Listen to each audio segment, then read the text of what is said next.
I'm Aislinn. Welcome back to Collection Cutdown.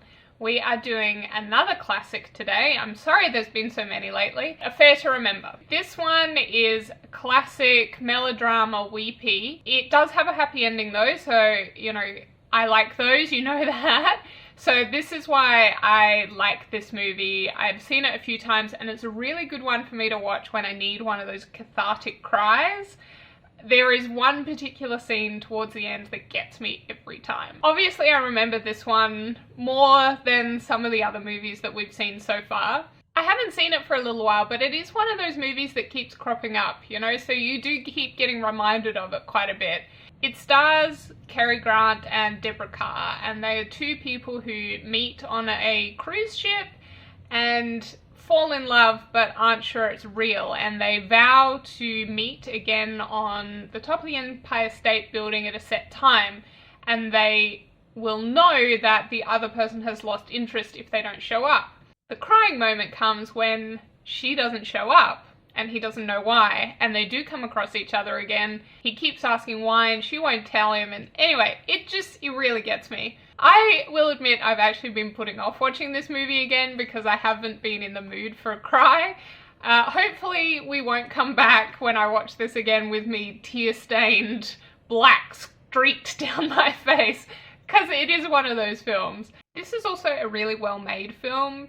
I remember one specific scene. You know how back in the day they were a bit funny about showing kissing on camera? Well, there is this really lovely scene in this where the two of them are on a staircase and the top of the staircase is blocked and one steps up and you just see their hands close together and the two of them standing together, but you don't actually see what they're doing. And it's little touches like that that I think really actually add to the romance. You know, it makes it very subtle, and as much as I'm a romantic, I don't mind a kissing scene, I'm a modern woman, it's also kind of nice sometimes just to have those more subtle moments as well. You know, I think that you can show a lot without having to show everything. So this is definitely an enduring film. Will it endure for me? That's the question. I'm sure I haven't seen this in probably 10 years, maybe. We'll see how I feel about this one these days. It's not every day that I watch a movie that I know is going to make me cry. I usually avoid that like the plague. So it's going to be an interesting one to see again, and I will see you all on the other side.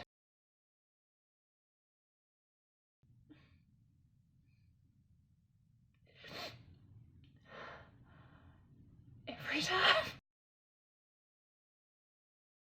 Well, no surprises. I cried again. Every time. Fixed my makeup, good to go. Let's get into the review. So I think An Affair to Remember is kind of a near perfect film. There's so much emotion and so much heart in it, because the thing is, it's a movie about people having an affair. Like, they're both engaged to other people and yet you're really rooting for them. It means that everyone involved has a lot of heavy lifting to do in terms of making this palatable, let alone like the romance classic that it is, because it's not a nice thing that they're doing, and yet the script, the acting, the direction, everything really makes you want these two people together. And you know, you don't hate them, like you really empathize with them.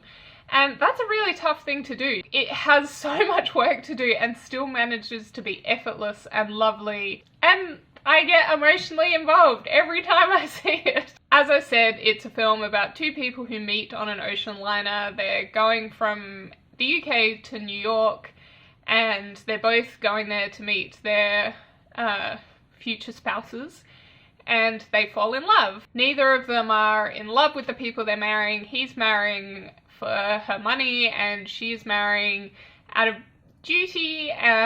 She's kind of a kept woman. One of the things I had forgotten about this film is that he really is a playboy to start the film, that you buy the fact that he falls in love with Deborah Kerr's character, Cary. It's really quite lovely to watch that evolution, and you know, from her first introduction you can see why he falls for her, because she's so feisty and smart and really kind of runs rings around him intellectually, and he kind of does the same for her. They're a great match, and So you really do feel like they're meant to be together. One thing that I think movies of this period do really well is those conversations where people say nothing and yet say everything, and there's quite a few of them in this film. They never explicitly say anything, but you know what they're talking about, they know what they're talking about, and the depth of emotion they can convey without words is really quite extraordinary. There's a couple of things I really liked about this that I hadn't remembered. One of the things is that part of what makes this such fun to watch and kind of heartbreaking at the same time is the other passengers on the ship, because the two of them take great pains not to be obvious about their relationship, and yet everybody knows.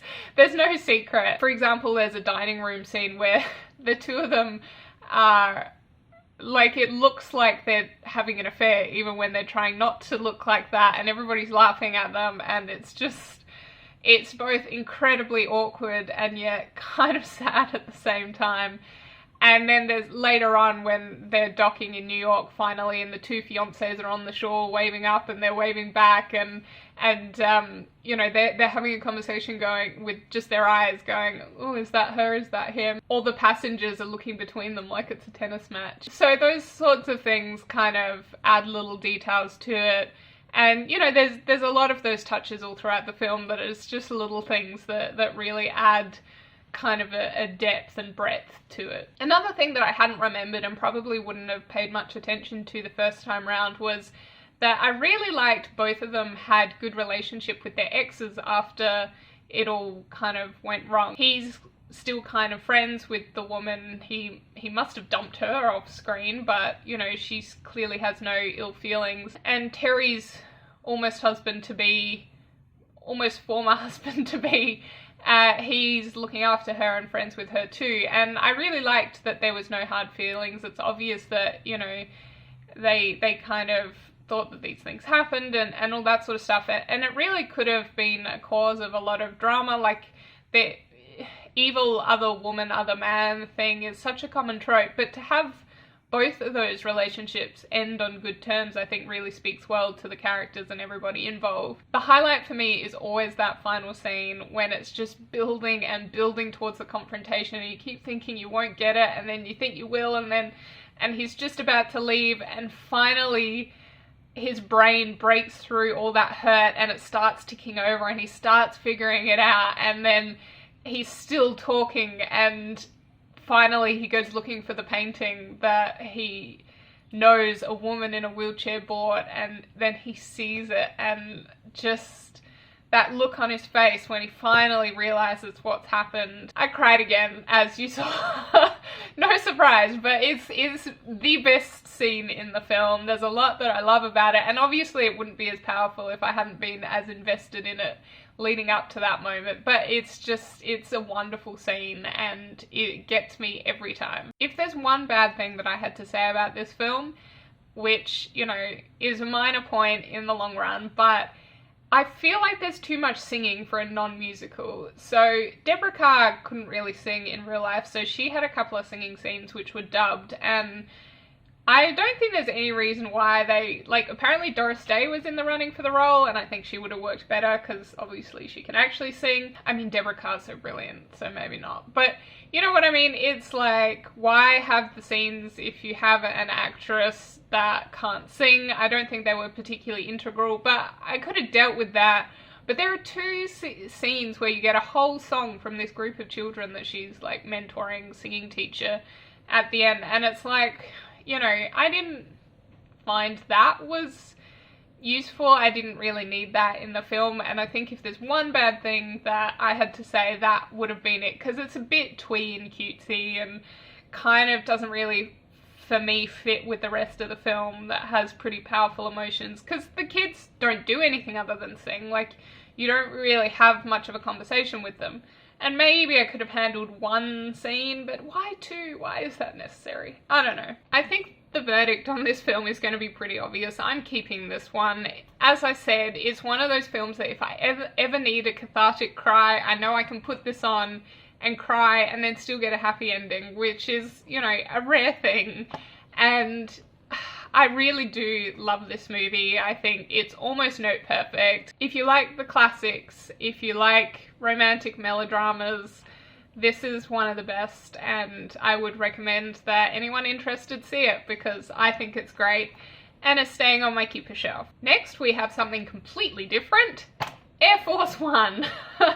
So I'm back to action movies and I like this one, so I'm gonna have some fun watching it again. I hope you'll all join me for that. If you're enjoying these videos, please consider liking, subscribing and commenting. I love hearing from people and interacting about movies and TV and whatever else you want to talk about. So please hit subscribe and then that little bell button, which apparently gets you all the notifications. But otherwise, bye for now and happy watching.